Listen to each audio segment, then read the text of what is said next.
I haven't made a video for a while, so I thought I'd come down in my garden and show you this stand of brassicas.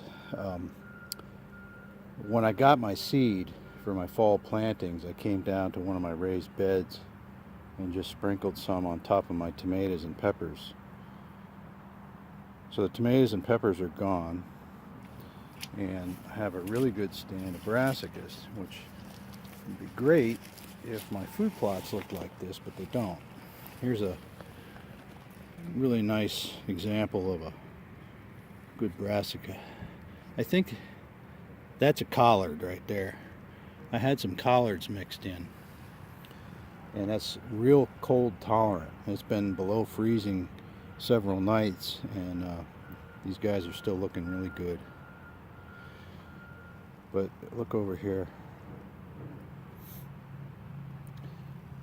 It's like we're living in the rainforest this year. None of my food plots grew. None of these brassicas survived in any of my food plots.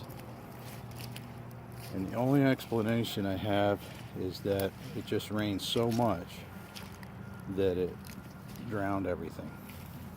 They couldn't get enough oxygen and they didn't make it. This stuff was just sprinkled right on top of my raised bed. So, one other thing I wanted to show you, having to do with herbicides.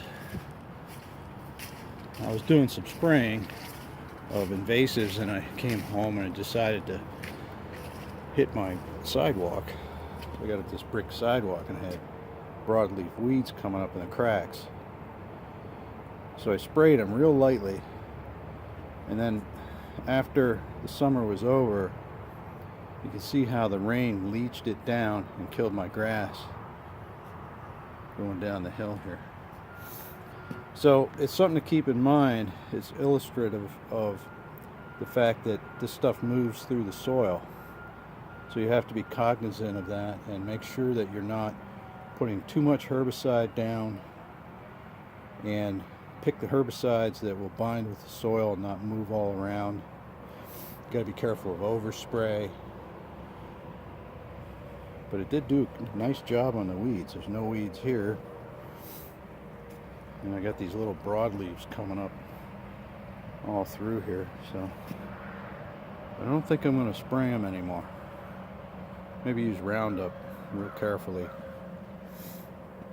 Alright, well that's that for that. And yeah, I wish my food plots looked like this lawn, but they don't. Alright, I think I'm going to leave you with some footage of the bucks that I saw the other day from the tree stand. It was kind of an interesting interaction with deer.